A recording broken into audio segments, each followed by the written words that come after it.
वज़ीर-ए-आज़म शहबाज शरीफ सैफरे की इजलास में शिरकत के लिए अज़रबैजान के शहर लाचीन पहुँच गए। नायब वज़ीर-ए-आज़म और वज़ीर ख़ारिजा इसहाक़ डार, वफ़ाक़ी वज़ीर इत्तलाआत अता तारड़ और मुआविन ख़ुसूसी तारिक फ़ातमी भी हमरा।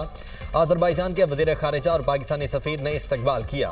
वज़ीर-ए-आज़म अज़रबैजान के सदर इल्हाम अलियव से मुलाकात भी करेंगे। वज़ीर-ए-आज़म की ईरान के सुप्रीम लीडर आयतुल्लाह ख़ामनेई से मुलाकात, भारत की तौसी पसंदाना पॉलिसियों से आगाह किया। हालिया पाक भारत कशीदगी के दौरान ईरान की हिमायत पर शुक्रिया अदा किया। ईरानी सदर के हमरा न्यूज़ कॉन्फ्रेंस में वज़ीर-ए-आज़म ने कहा, अमन की खातिर भारत से बातचीत के लिए तैयार है। मसला कश्मीर समेत तमाम तनाज़ात मुज़ाकरात से हल करना चाहते हैं। पानी के मसले, इंसदादी दहशतगर्दी पर भी गुफ्तगू के लिए तैयार हैं। पाकिस्तान पुरअमन मुल्क, खित्ते में अमन और सलामती चाहता है। दोबारा जारियत हुई तो भरपूर जवाब देंगे। पाकिस्तान ईरान के जौहरी प्रोग्राम का हामी है।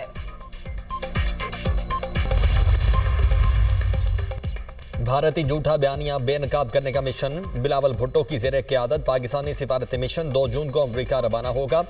वफ़द की अमरीका में अहम मुलाकातें शेड्यूल। अमरीकी हुकाम को भारतीय झूठे बयानिए और कश्मीर में जारी बर्बरियत से आगाह करेगा। न्यूयॉर्क में अक़वाम मुत्तहिदा के सेक्रेटरी जनरल से भी मुलाकात है। सलामती काउंसिल के अरकान को भी भारतीय जारियत से आगाह किया जाएगा। भारतीय वज़ीर-ए-आज़म मोदी का बयान नफरत अंगेज करार। मोदी का बयान अक़वाम मुत्तहिदा के असूलों की खिलाफ वर्जी है। पाकिस्तान अपनी सालमियत और खुद मुख्तारी के लिए किसी भी खतरे का मुकाबला करेगा। तर्जुमान दफ्तर ख़ारजा का रद्द-ए-अमल, कहा अठवीं रियासत के सरबराह का नफरत अंगेज बयानिया परेशान कुन है। आलमी बरादरी को बयानबाजी का नोटिस लेना चाहिए। मोदी के बयान का मकसद कश्मीर में इंसानी हुकूक की खिलाफ वर्जियों से तवज्जो हटाना है। पाकिस्तान अक़वाम मुत्तहिदा के क़याम अमन में सरकर्दा शराकतदार है। पाकिस्तान दहशतगर्दी के खात्मे के लिए सरगर्म किरदार अदा कर रहा है। हिंदुस्तान को अपने मुल्क के अंदर इंतहा पसंदी पर गौर करना चाहिए।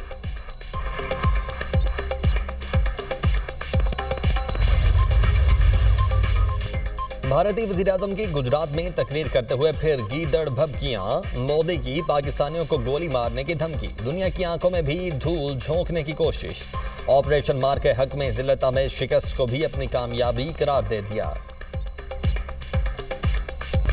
जजेस ट्रांसफर के हवाले से कौन सा असूल अपनाया जाए, आइन खामोश है। Justice Sarfaraz Dogar Lahore high court में सीनियरिटी में 15वें और इस्लामाबाद हाई कोर्ट में पहले पर आ गए। जस्टिस नईम अख्तर अफगान के आईनी बेंच में जजेस ट्रांसफर केस की समाअत में रिमार्क्स। जस्टिस सलाहुद्दीन ने कहा, जजेस दीगर हाई कोर्ट से ट्रांसफर होकर आए तो इस्लामाबाद हाई कोर्ट के चीफ जस्टिस सीनियरिटी तय करने के मजाज नहीं थे।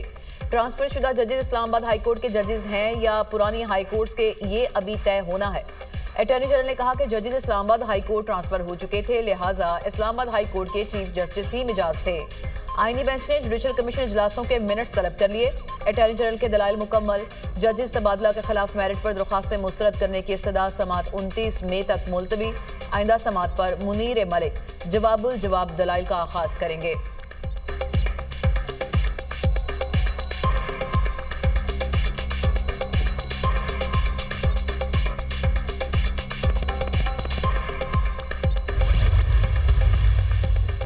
मखसूस नशिस्तों से मुतल्लिक केस की समाअत, वकील फैसल सिद्दीकी ने दलाइल दिए कि बेंच के अक्सरियती जजेस ने असल केस नहीं सुना।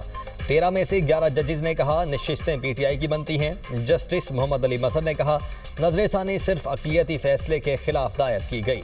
जस्टिस जमाल मंदोखेल ने इस्तफ्सार किया, इंतखाबी निशान न देना इलेक्शन कमीशन का फैसला था या सुप्रीम कोर्ट का। फैसल सिद्दीकी ने जवाब दिया, इंतखाबी निशान न देना इलेक्शन कमीशन का फैसला था। जस्टिस मंदोखेल ने कहा सुप्रीम कोर्ट में तो सिर्फ पीटीआई के इंट्रा पार्टी इलेक्शन का मुकदमा था। वकील फैसल सिद्दीकी ने आगाह किया, सुन्नी इत्तेहाद काउंसिल ने मखसूस नशिस्तों के लिए दरखास्त दायर की। दरखास्त में यह भी कहा गया मखसूस नशिस्तें हमें दी जाएं। जस्टिस मुसर्रत हिलाली ने पूछा, आप सुन्नी इत्तेहाद के वकील हैं या पीटीआई के? फैसल सिद्दीकी ने बताया, मैं पीटीआई का वकील नहीं हूं। अदालत ने समाअत 29 मई तक मुलतवी कर दी।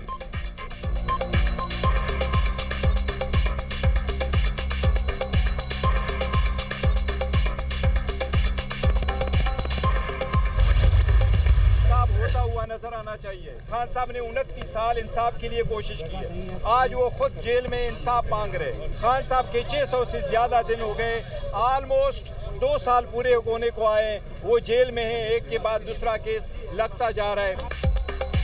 इंसाफ होता हुआ नजर आना चाहिए। बानी पीटीआई ने इंसाफ के लिए जदोजहद की, आज वो खुद जेल में है। मुकदमात बेबुनियाद हैं। बानी को इतने अरसे बाद भी जमानत नहीं मिली। चेयरमैन पीटीआई बैरिस्टर गौहर की मीडिया टॉक। वज़ीर केपी अलीमीन गंडापुर का कहना है कि बानी के खिलाफ मुकदमा झूठे हैं। हुकूमत ने कानून को घर की लौंडी बना रखा है। ये पाकिस्तान के आइन और कानून से खिलवाड़ है। अदलिया इंसाफ करे और जल्द फैसले करे। अलीमा खान कहती हैं कि बानी पीटीआई रूल ऑफ लॉ और जमहूरियत के लिए खड़े हैं। आप हमारे साथ बैठकर बात करें। बानी ने कहा चाहे सारी जिंदगी जेल में रखें लेकिन जुल्म के सामने नहीं झुकूंगा।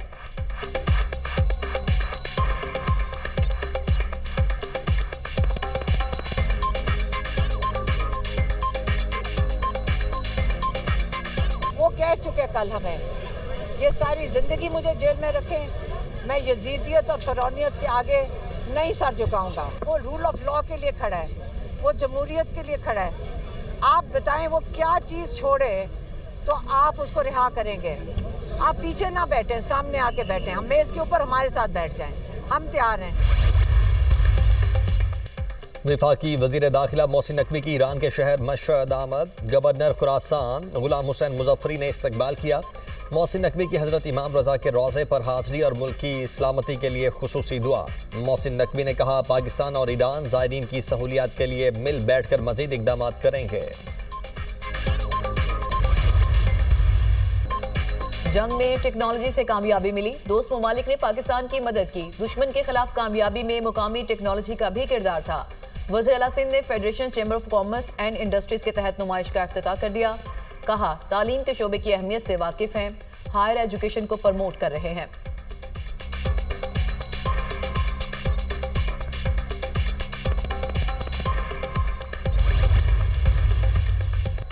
पाकिस्तान ने भारत को मुंह तोड़ जवाब दिया। दुश्मन के खिलाफ कामयाबी हासिल की।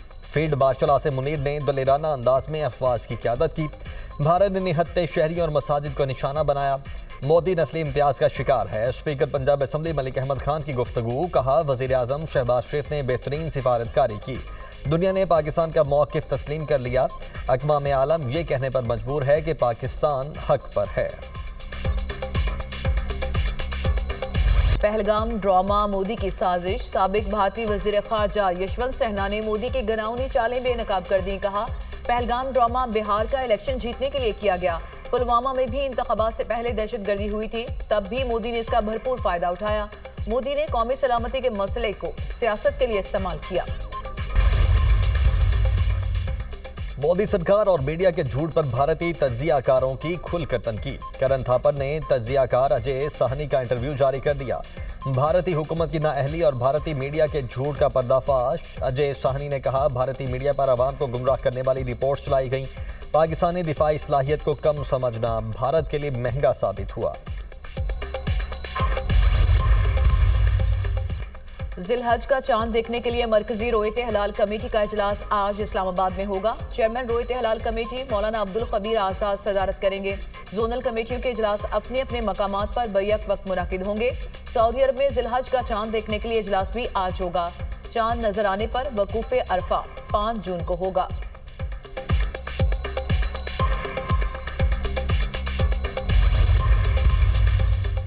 वज़ीर आला पंजाब ने लाहौर शाहपुर कांजरा में मुल्क की सबसे बड़ी मॉडल कैटल मार्केट का इफ्तिताह कर दिया। मरीम नवाज ने मॉडल कैटल मार्केट में दस्तयाब सहूलियात का जायजा लिया। मार्केट में 25,000 बड़े और 1.5 लाख छोटे जानवरों की गुंजाइश होगी। मार्केट में मवेशियों के लिए 20 बड़े शेड बनाए गए। जानवरों के शेड में पंखे भी लगाए गए।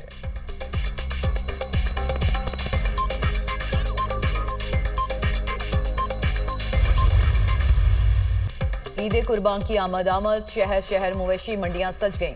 खूबसूरत और आला नस्ल के जानवर मंडियों की जीनत। कोयटा की मंडियों में पहाड़ी बकरों की धूम। मवेशियों की कीमतें आसमान से बातें कर रही हैं। शहरियों का शिकवा।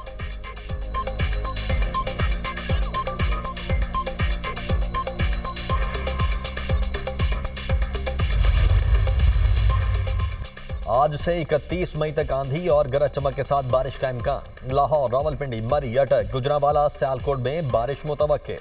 आज़ाद कश्मीर, गिलगित बल्तिस्तान और इस्लामाबाद में भी बादल बरसेंगे।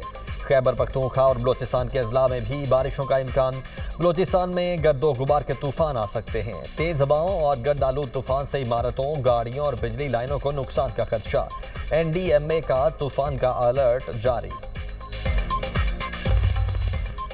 पंजाब हुकूमत का यौम तकबीर पर स्कूल्स खुले रखने का फैसला। महकमा स्कूल एजुकेशन पंजाब ने तमाम जिला एजुकेशन अथॉरिटीज़ को मुरासला इरसाल कर दिया।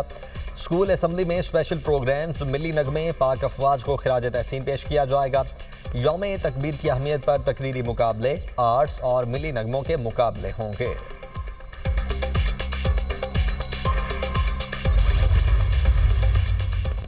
पंजाब हुकूमत का ट्रैफिक कवानीन की खिलाफ वर्जी पर जुर्माना 10 गुना तक बढ़ाने का फैसला। कम उम्र बच्चों की ड्राइविंग पर वालिद जिम्मेदार करार, मुकदमा दर्ज होगा। ट्रैफिक जैम की पेशगी निशानदही के लिए रोड साइड डिजिटल स्क्रीन लगाने का हुक्म। दौरान ड्राइविंग मोबाइल के इस्तेमाल पर भारी जुर्माना आयद करने पर उसूली इत्तफाक।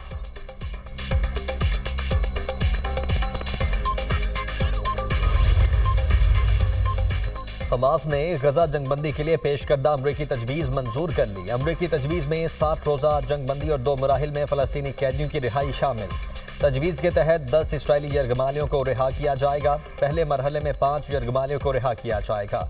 दूसरे मरहले में मजीद 5 इसराइली यरगमालियों को 2 माह बाद छोड़ा जाएगा।